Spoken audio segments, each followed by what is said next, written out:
Matthew Hurtt is joining us on Super Talk 99.7 WTN, Nashville's Morning News, our Grassroots political analyst. And Matthew, as always, thanks for joining us here on this Tuesday. Let's talk about something. I don't know if you'd call this political or not, but in the past 30 minutes or so, I was talking about the big news that Jeffrey Epstein, the names are going to be dropped today, and a lot of political intrigue going on. And I don't know, you're right there in the belly of the beast. Are the Democrats freaking out? You know, and Happy New Year, Dan. Happy 2024. It is a big story, but as I was listening to your segment earlier in the hour, I tend to agree with you. But it does seem, according to Senator Blackburn and in the committees, that the Democrats are upset that Republicans are so dogged about this. And I think it's important for the American people to know. You know, Jeffrey Epstein was a significant criminal in the U.S. justice system. As you said, he was suicided, yep. And this is still unknown information to the American people. And I think it is important for us to have that information to assess whether or not our elected leaders and those who have held office should be held accountable for actions or behavior that they engaged in with their relationship with Jeffrey Epstein. It's very important for us to know. Well, it's absolutely important to us to know. And if there's some untoward behavior, if there were some crimes that were broken, absolutely throw the book at anybody, obviously Republicans or Democrats. They do need to be held accountable. That's going to be one of the big questions. It's like, okay, so, you know, your name is in the black book, your name is on the flight itinerary and so on and so forth, but can they prove that somebody did something wrong? And that is going to remain to be seen. But it's going to be a very interesting day because you want to listen to, you know, Chris Hand and Matt Murphy and Brian Wilson all day long here on WTN because that story is going to be out at some point today. Now, here's the thing, Matthew. I think there's a far bigger story that is going on right now. Sam Bankman-Fried will not face any campaign finance charges. Now, everybody knows who this guy is. He's the CEO, the founder of FTX, built billions and billions of dollars from investors. And he was funneling a lot of that money to not only Democrats, but also Republicans as well. And so now he was convicted on some other charges, but he was going to face a second trial related to the campaign finance charges. And then the DOJ comes along and says, nah, we don't need to do that. And a lot of people are saying, well, now we're not going to know who this guy was bribing. What's your take on all this? Well, and this is the problem with access politics. And it's the same with Jeffrey Epstein. These individuals use their influence, use their money, use their resources to have outsized access to our elected leaders, mostly Democrats in this case, but in some instances, Republicans as well.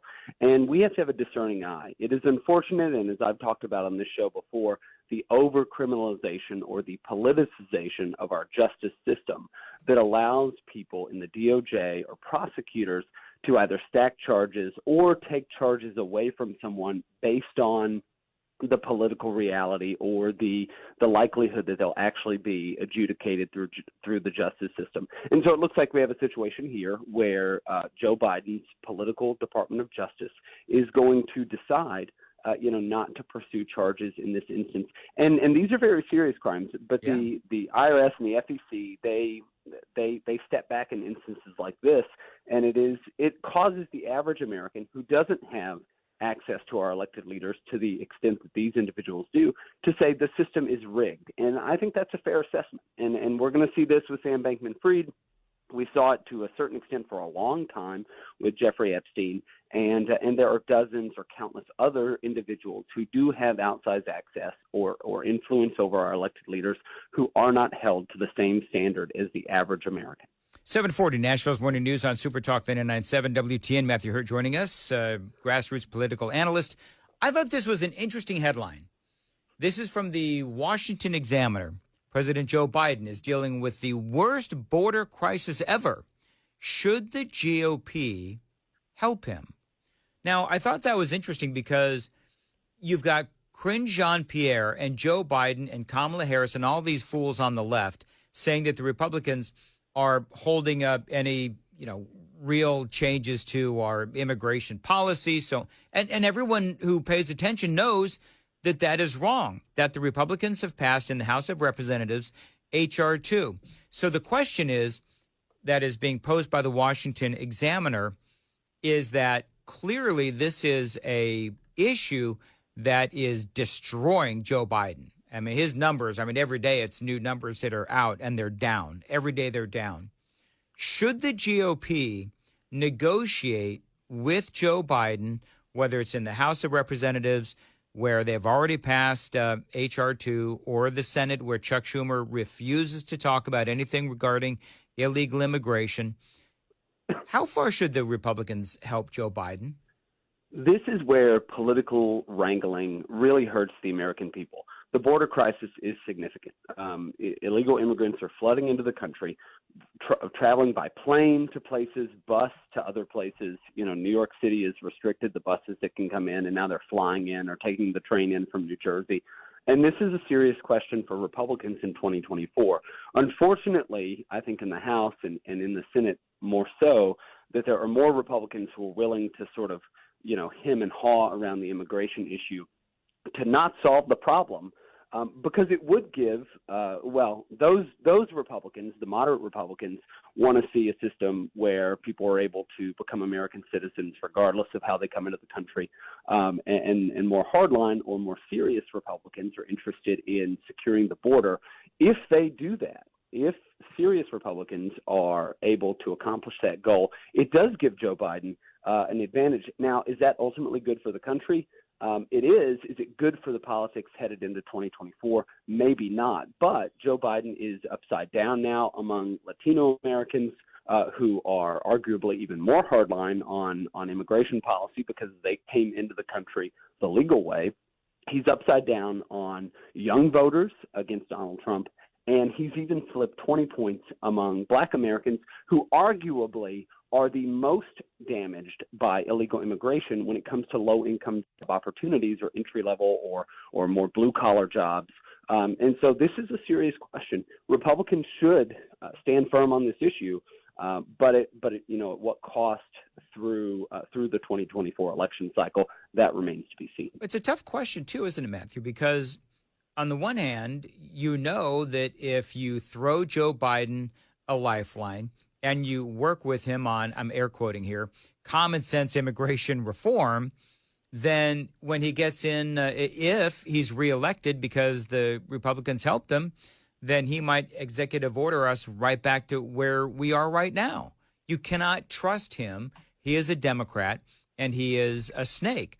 So as far as the Republicans go, I don't know how you deal with helping, or that question of helping Joe Biden, because I would say that it might benefit the country, and this is very much up for debate, but I think this might benefit the country to let Joe Biden die with the policies that he executive ordered in when he was sworn in, because we've got about another year left, and so bottom line is, you don't know what he would do if he got a second term, but it's a conversation for another day. And so Jamie Raskin was on with Dana Bash, and this just made my head explode. There's a lot to play here, but I'm going to play you this one cut first, and this is him talking about Donald Trump and will he end up as a martyr with all of the legal issues that he is facing. If he's allowed to stay on the ballot despite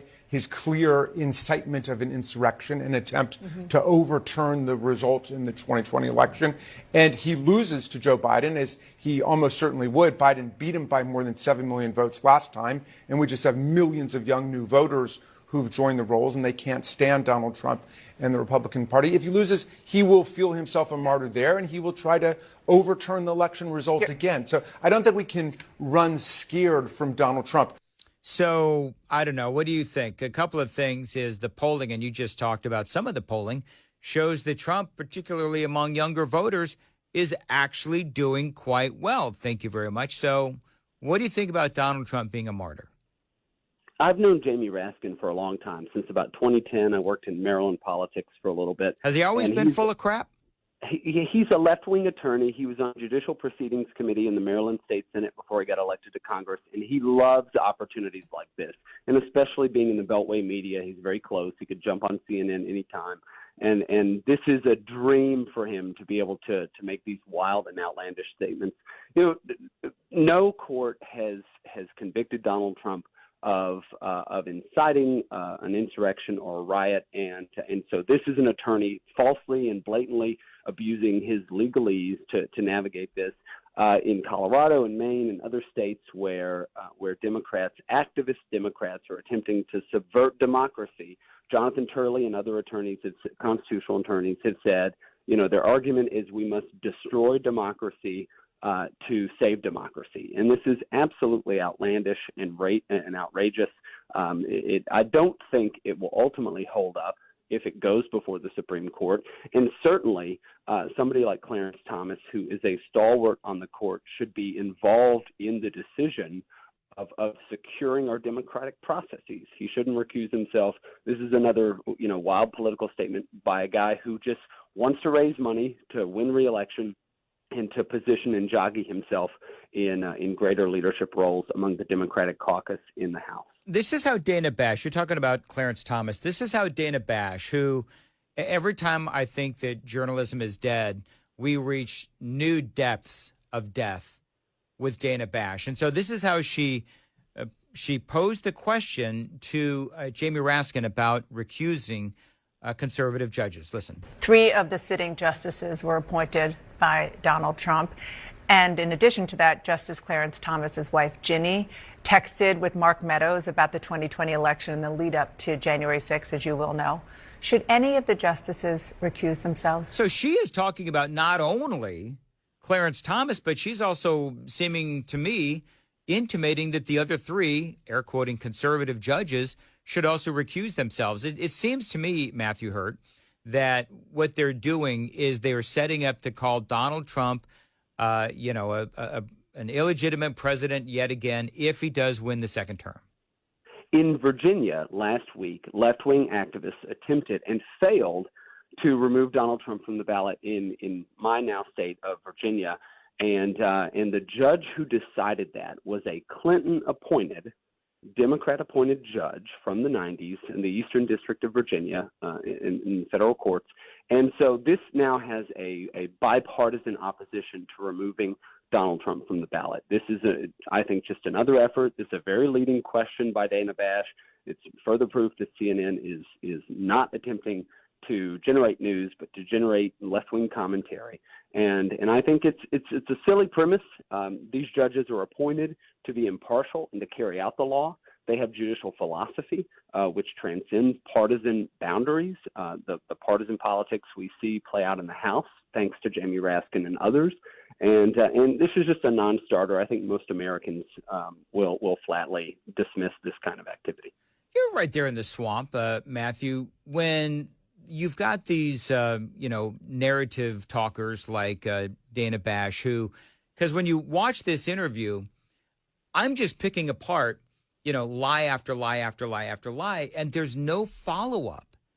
And so when you see these kinds of things, do people within the swamp understand how ridiculous, I'm air quoting journalists for Dana Bash, these journalists are who refuse to ask follow-up questions? And you've got Jamie Raskin, who simply is lying, and he's given a stage to lie to the American people, an elected official.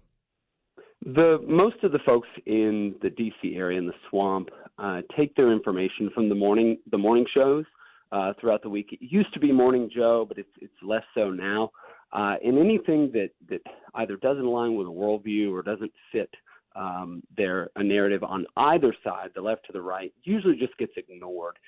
It'll make the news cycle here. You and I will talk about it here on WTN, and Americans will be upset by it. But then we move on because there's always something else in this. It used to be the 24-hour news cycle, and now it's the 24-minute news cycle. And this is another headline I think will largely be ignored, but it should be understood. This is just another effort by CNN to drive a narrative that is against, most of the listeners here on WTN and most of the American people. And I think that what's important for us as consumers of news and informed voters, especially folks who listen to your program and who listen to WTN, is to consume CNN.